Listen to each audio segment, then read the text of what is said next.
Film agak lain baru aja dikabarkan mencapai 7 juta penonton. Selamat buat film agak lain. Dengan begitu, film ini menjadi film Indonesia urutan kedua terlaris sepanjang masa, mengalahkan Warkop DKI Reborn. Berawal dari iseng-iseng menodong Ernest Prakasa yang mendirikan PH-nya sendiri. Dari kacamata seorang produser, yang jam terbangnya juga sudah lumayan banyak. Ada chance nggak sih atau ada potensi nggak sih si grup agak lain ini untuk dibikinin film? Dari podcast, agak lain meminta Ernest untuk membuatkan film mereka. Tipis aja kans untuk Ya kayak tadi. Maksudnya bikin film agak lain gitu. Iya. Ya. Agak lain the movie. Dengan awalan target mencapai 1 juta penonton. Yuk kita bikin. Berapa penontonnya kalau bikin kalian jadi pemeran utama? Ayo. Nih, sorry aku. 1 juta ku garansi. Ya. Aku nggak ikutan. Ya. Kalau ini aku nggak ikutan. 1 juta. 1 juta di garansi. Ternyata film ini jauh melebihi target awal mereka. Dari proyek iseng-iseng Bener ya? Bikin ya. Mestinya ya. menjadi urutan kedua film terlaris. Gokil. Ketika film ini akan dirilis, Ernest pernah bilang kalau film ini bakal terinspirasi dari konsep film Warkop. Kita bikin kayak Warkop yuk gitu. Maka di video ini, gue mau bahas persamaan dan perbedaan dari film agak lain dengan film Warkop DKI terdahulu, di mana setiap karakter memerankan perannya dengan nama mereka masing-masing. Dan di setiap film tidak berhubungan dengan film-film berikutnya. Namun sayangnya film Warkop terdahulu nggak seperti itu. Dono, Kasino, Indro tidak memerankan karakter mereka sendiri. Di awal, Dono berperan sebagai Slamet, Indro berperan sebagai Paijo, dan Kasino berperan sebagai Sanwani. Perkenalkan, saya Paijo, asal Purbalingga, Banyumas. Selamat asal Klaten, Surakarta, Hadiningrat. Kenalin, Sanwani BA. Namun, setelah berpindah PH dari Parkit Film ke Soraya Intersen Film, baru mereka mulai menggunakan nama mereka sendiri dengan latar belakang yang berbeda-beda di tiap film. Hal inilah yang menjadi inspirasi dari film agak lain. Mayoritas film Warkop ini berkutat pada usaha Dono yang mengejar cinta untuk mendapatkan pasangan. Sedangkan karakter Kasino dan Indro yang sudah memiliki pasangan membantu Dono dengan ide-ide mereka. Tenang, gua udah punya ide. Gua ada akal. Namun jika dilihat secara keseluruhan, film-film pertama Warkop masih berlatar belakang dengan anak kuliahan. Hingga akhirnya berubah menjadi berbagai profesi. Mungkin dilihat dari sisi looks juga ya. Mereka yang mulai bertambah usia tidak cocok jika tetap menjadi mahasiswa. Maka latar belakangnya pun diubah menjadi anak yang baru lulus kuliah, kemudian mencari pekerjaan, hingga bekerja dengan profesi yang bermacam-macam. Berbagai profesi ini membuat ceritanya menjadi lebih variatif, dengan tempat dan keadaan yang berbeda-beda, walau biasanya inti ceritanya tetap sama, yaitu Dono yang mengejar pujaan hatinya. Plot yang cukup simpel membuat sisi komedinya bisa dikulik dari berbagai sisi. Dan kesialan-kesialan yang terjadi membuat gelak tawa untuk penonton dengan tingkah laku mereka. Bahkan tergolong out of the box. Tidak hanya itu saja, ada juga cerita yang dibangun dari profesi yang mereka jalani. Seperti menjadi detektif atau petugas keamanan seperti di film Chips. Serta ide-ide cerita lain. Tidak jarang, film Warkop ini mengambil referensi dari hal yang booming juga pada zaman itu. Sebut saja Dono yang berpenampilan sebagai Michael Jackson atau Ruth Gullit yang menjadi sangat ikonik. Serta konsep film yang sangat mirip adalah Manusia 6 Juta Dolar, di mana Dono menjadi manusia setengah robot, atau yang paling terkenal adalah film Chips. Diambil dari judul film Hollywood dengan nama yang sama, hanya saja Warkop memelesetkan nama Chips menjadi sebuah akronim. Cara hebat ikut penanggulangan sosial. Film ini juga menjadi ide awal pembuatannya Warkop DKI Reborn. Jangkrik bos.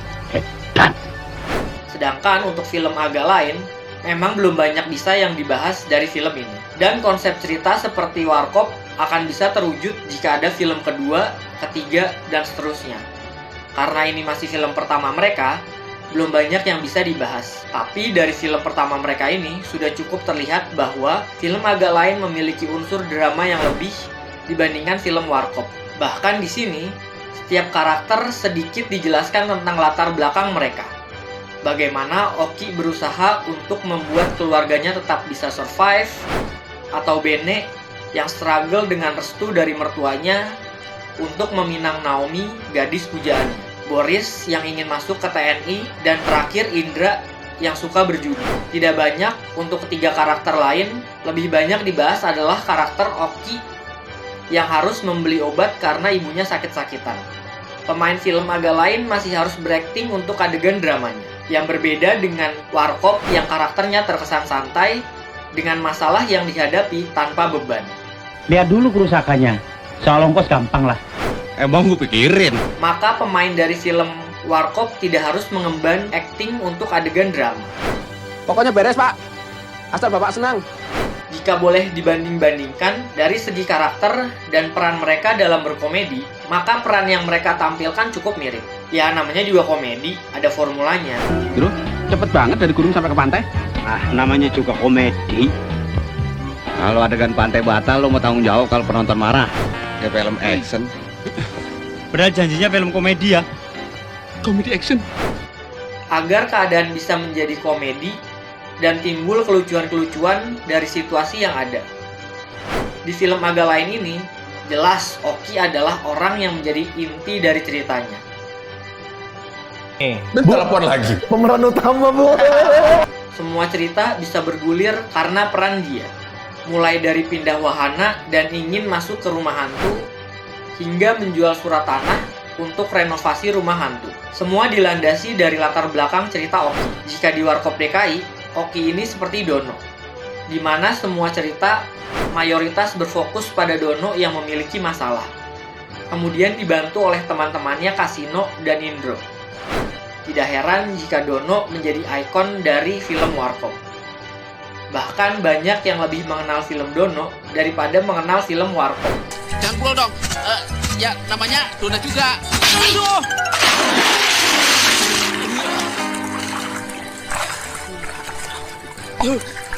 Setelah konflik terjadi, Dono mulai bercerita ke teman-temannya. Dan di sini, Kasino lah yang memiliki ide untuk kasus Dono. Kasino yang menjadi orang dengan 1000 ide-ide unik di kepalanya, walau kadang idenya ini juga membawa kesialan untuk mereka. Sedangkan di film Agak Lain, peran ini diemban oleh Indra Jegel, yang biasanya mencetuskan ide-ide unik untuk mereka.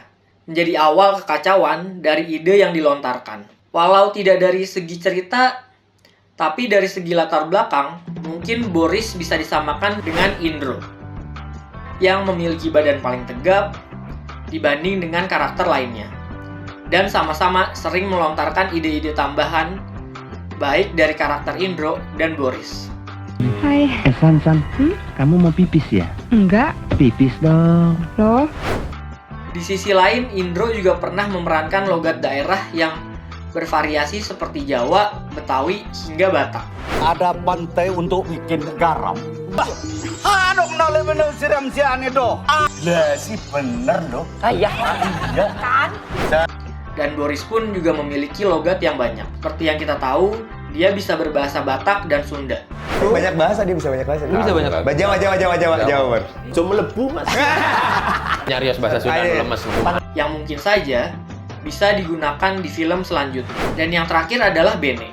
Apakah Bene memiliki karakter seperti Nanu di film Warkop? Sayangnya untuk Nanu sendiri hanya memainkan satu film dari sekian banyak film Warkop, karena harus tutup usia lebih awal, sehingga tidak banyak yang bisa dijadikan referensi untuk Nanu. Maka karakter Bene di sini bisa disamakan dengan karakter Dono, yang memiliki latar belakang masalah yang dibawa ke teman-temannya.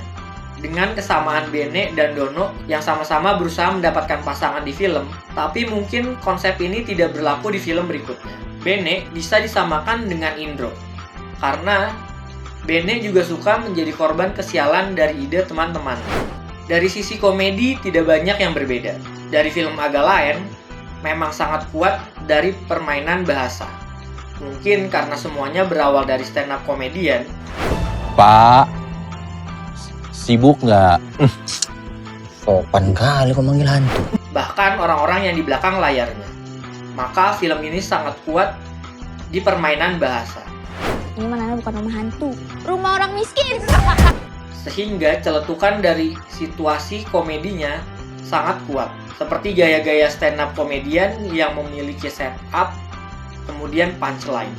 Maka situasinya merupakan setup dari kelucuan-kelucuan dan celetukan dari bahasanya yang menjadikan punchline dari segi komedinya. Yang menjadi ujung tombak dari komedi film agak lain. Ini hantu, harus seram. Gak bisa kalau cuma model jelek. Untuk Warkop sendiri yang berawal dari penyiar radio Prambors juga memainkan bahasa dalam gaya komedinya. Namun yang menjadi perbedaan di sini adalah bagaimana Warkop juga bisa memanfaatkan set dan tulisan-tulisan untuk bisa dijadikan unsur komedi. Orang lain boleh ditakut-takutin. Kasino Raja Setrum. Nih.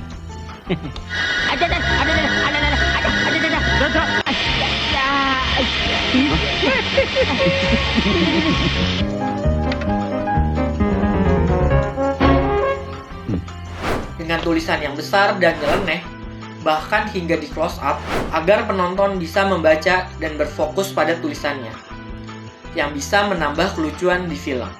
Warkop juga bisa memanfaatkan komedi slapstick dengan gerakan-gerakan yang bisa mengundang tawa. Bahkan tanpa berkata-kata, hanya beradegan saja, bisa membuat kelucuan. Sayangnya untuk komedi slapstick ini masih sangat sedikit di film agak lain. Walaupun ada beberapa adegan yang menggunakan gaya slapstick, secara keseluruhan film ini masih kurang menggunakan slapstick. Warkop juga memanfaatkan bentuk wajah Dono untuk jadi bahan ejekan mereka, yang mengundang tawa penonton. Dan banyak mengkritik dan menyinggung pemerintahan saat itu, untuk dijadikan bahan komedi. Dia nggak salah, Pak. Melainkan dia tidak tahu kalau dia salah. Agak lain masih menampilkan komedi-komedi ringan yang lebih bisa diterima masyarakat. Leher, bukan salah bantal ini. Ini juga menjadi kekuatan dari agak lain. Dengan komedi yang ringan, bisa sangat mudah diterima oleh masyarakat banyak. Namun, bukan berarti agak lain tidak baik dalam berkomedi. Agak lain pun sempat mengkomedikan agama yang saat ini menjadi hal yang sensitif. Bahkan dari film Warkop, banyak juga sisi komedi yang tercipta lewat lagu yang mereka bawakan. Sebut saja nyanyian Kode. Yang masih bisa dikenal hingga sekarang. Dan banyak lagu-lagu lain yang diplesetkan oleh Warkop. Tidak heran jika Warkop ini menjadi salah satu komedian serba bisa. Dari semua sisi bisa mereka jadikan bahan komedi. Sedangkan untuk agak lain ini tidak ada lagu sama sekali. Atau mungkin belum, kita tunggu saja. Karena di awal-awal podcast agak lain, mereka pun sering menyanyikan lagu daerah dari Indonesia dan lagu lain yang mereka nyanyikan. Mereka pun pernah berpendapat dengan orang Batak yang identik dengan nyanyian dan suara yang indah. Aku kok nggak yakin. Sayang si patokan mati go gorobi poco mesat ngapung luhur jauh di awang-awang. Hal ini bisa menjadi senjata yang lain untuk film agak lain. Kita balik lagi ke awal film. Dari awal film agak lain, tidak sama seperti film Warkop. Di film Warkop, yang juga menjadi ikon dari filmnya adalah pengenalan karakter dengan sketsa-sketsa singkat yang sudah bisa mengundang tawa.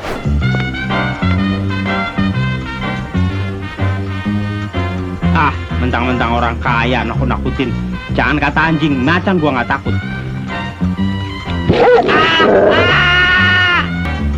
Galak juga tuh anjing. Tangan gua sampai putus.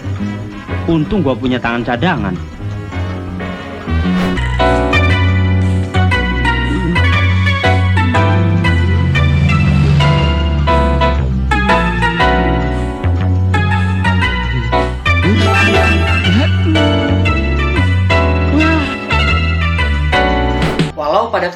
film agak lain mencoba melakukan hal yang sama, Ini mah bisa langsung jadi kopral.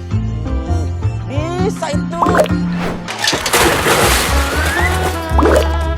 gue pikir hal ini juga akan ada di film. Tapi ternyata enggak. Film berjalan seperti biasa, hanya tulisan pengenalan karakter tanpa ada sketsa singkat. Sedangkan untuk ending kurang lebih sama. Film Warkop yang kebanyakan adegan terakhirnya adalah semua karakter nyebur ke empang dan film berakhir menjadi penutup bagi film Warkop. Sedangkan untuk film agak lain, kesialan dari karakter, walau tidak semua, juga menjadi ending dari film. Kesialan siapakah itu? Kalian tonton saja. Mungkin hal ini akan berlanjut di film kedua dan ketiga sebagai ending film agak lain.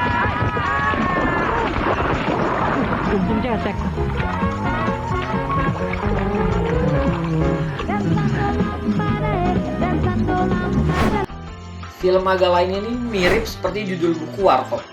Main-main jadi bukan main. Agak lain ini juga berawal dari main-main, menjebloskan Ernest untuk membuat film agak lain, dan hasilnya jadi bukan main. Nomor 2 film terlaris. Gimana nggak bukan main? Oke, itu aja yang gue bahas untuk video kali ini. Gue harap ada film agak lain 2. Masih banyak hal yang bisa dikembangkan untuk film-film berikutnya. Bagaimana menurut kalian film agak lain ini? Apakah kalian juga menunggu-nunggu film agak lain kedua? Tulis di kolom komentar ya pendapat kalian. Let's discuss.